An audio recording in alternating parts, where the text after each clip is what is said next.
You know, for centuries, there was this one game that completely dominated ancient China. I mean, we're talking about a game played by emperors, debated by philosophers. It was so important that the elite were literally buried with it like it was a treasure for the afterlife. And then, poof, it just vanished. Today, we're going on an archaeological detective story. We're going to follow the clues from these ancient tombs to try and solve the mystery of this game, Liubo. I want you to think about this for a second. Imagine if a game like chess, or maybe poker, a game played by millions and millions of people, just disappeared. And I don't mean it just kind of fell out of fashion. I mean it was so completely erased from history that 1,000 years from now, archaeologists would dig up the boards and the pieces and have absolutely zero idea how to play. Well, believe it or not, that is exactly what happened to Liubo. So back during the Han Dynasty, we're talking roughly 200 BCE to 200 CE, Liubo was just everywhere. It was so much more than just a game for entertainment. It was this huge social ritual, a way to gamble for high stakes, and a total symbol of your status. We found poems that talk about these huge, ecstatic shouts of victory, and there are stone carvings that show players just locked in this intense concentration. It really was the cultural heartbeat of its time. But then, fast forward to the 13th century, to the Yuan dynasty, and all knowledge of how to play Liubo was gone. I mean, completely erased. For hundreds of years, all historians had were these little bits and pieces, fragmented references in old texts, and these beautiful but totally baffling game sets. It became one of the great cold cases of Chinese history. Well, today, we are reopening that file. Okay, so where do you even begin with a mystery like this? Well, you go to the only reliable witnesses we have left, the dead. Seriously, our biggest clues for understanding Liubo come from the stuff that ancient China's elite chose to take with them to the grave. It gives us this incredible, direct window into a world that's otherwise completely gone. And wow, what a window it is. I mean, just look at this. These finds really show you the sheer scale of Liubo's popularity. We've got 4th century BCE stone boards from Hebei all the way to these fancy Han Dynasty sets found in places like Beijing and Guangzhou. It's clear this game was played all across the empire for centuries. And just look at the materials they used: jade, crystal, ivory. This wasn't some cheap board game. This was a serious luxury item. Now, one of the absolute game changers in this whole investigation was the discovery at a place called Mawandui. Back in 1973, archaeologists found this perfectly preserved, totally complete Liubo set, all tucked away inside a lacquered box. It was like finding the Rosetta Stone for the game's physical parts. Suddenly, we had the board, all 12 of the standard game pieces, the counting chips, everything you would need for a real high-status match. It was a massive breakthrough. And the craftsmanship on these things, it's just breathtaking. Seriously, we are not talking about simple wooden checkers here.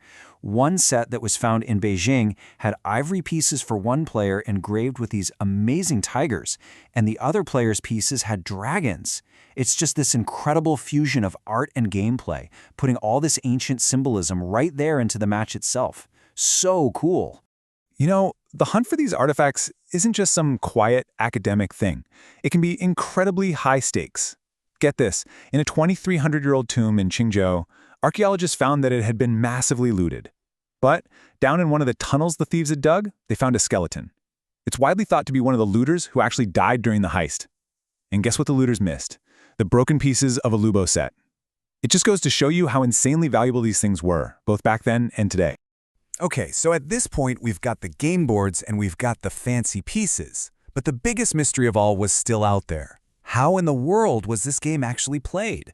To figure that out, we'd have to piece together all these little fragments of lost knowledge like a giant puzzle. Well, the name itself gives us our very first clue. Liubo literally translates to 6 sticks. So, instead of dice like we might use today, players would throw 6 split bamboo rods, and the combination of how they landed, how many flat sides and how many rounded sides were face up, that determined your move. So right off the bat, we know this game was a mix of both luck and strategy. Okay, so our best early lead on the rules actually came from a lost book called The Book of Ancient Bu, which was quoted by a later scholar, and it lays out this really fascinating sequence. Here's how it seems to have worked. You move your 6 pieces along these 12 paths on the board.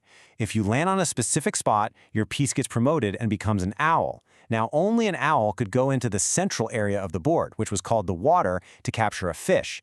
And capturing a fish is how you scored points. First player to 6 points wins the game. Pretty cool, right? But, even with that ancient text, scholars argued about the details for decades. Was it mainly a race game, like that Book of Ancient Bows seemed to suggest? Or was it more of a battle game, where your pieces would kill your opponent's pieces in the center? That was a theory proposed by a scholar named Lian Shengyang back in the 1950s. The truth is, without more solid evidence, it was all just really, really good guesswork. And then, in 2019, a total blockbuster discovery. In the tomb of the Marquis of Heihun, who was this disgraced Han emperor, researchers found thousands of these little bamboo slips. And what was written on them? The most detailed description of Liubo ever found. It even included what looked like records of actual games being played. This was it. This was the breakthrough everyone had been waiting for. We could finally test those old theories against real data. The case was finally cracking wide open. But as researchers started to really decipher these newfound rules, they stumbled onto something profound. They realized that Liubo wasn't just a game. It was a simulation of the entire universe. And the key to unlocking this deeper meaning? It lies in this strange, symmetrical pattern you find on every single Liubo board. If you look closely, you'll see these shapes that kind of look like the letters T, L, and V. So, naturally, scholars call it the TLV pattern. For years, nobody knew what it meant. Was it just pretty decoration? Or was it the secret key to the entire game? Well, this brilliant interpretation came from a scholar named Schuyler Kamen.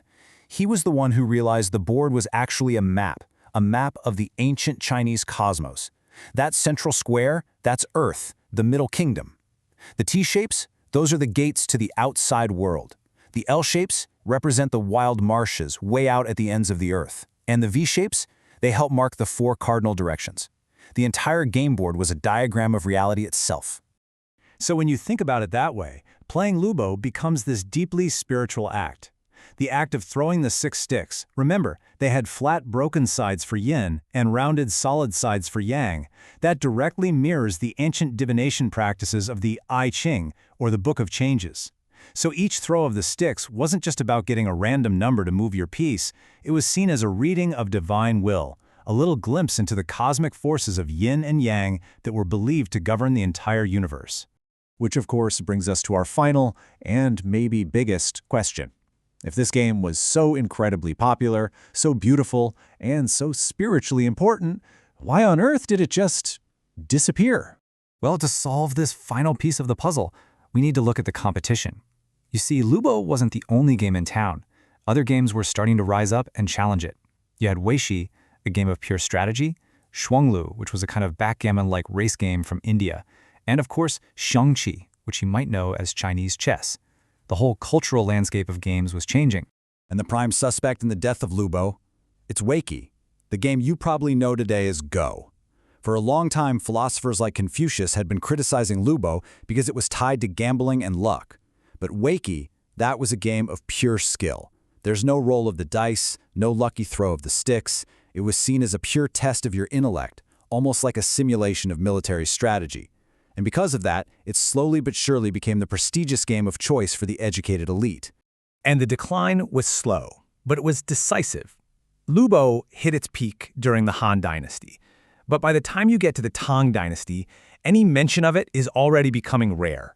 It was getting squeezed out by Weiqi on one side and these new imported dice games on the other. A few centuries later, by the Yan Dynasty, it's a ghost, just a forgotten old game that nobody knew how to play anymore. The case, for all intents and purposes, was closed. You know, the story of Liubo is just such a powerful reminder that culture isn't permanent. Something that feels so central to our world today could just be a baffling curiosity for people in the future. And it really leaves you wondering, doesn't it? What parts of our own culture, what games, what technologies, what ideas that we totally take for granted might one day end up just like Liubo, a complete mystery, just waiting for some future archaeologist to rediscover in the dust.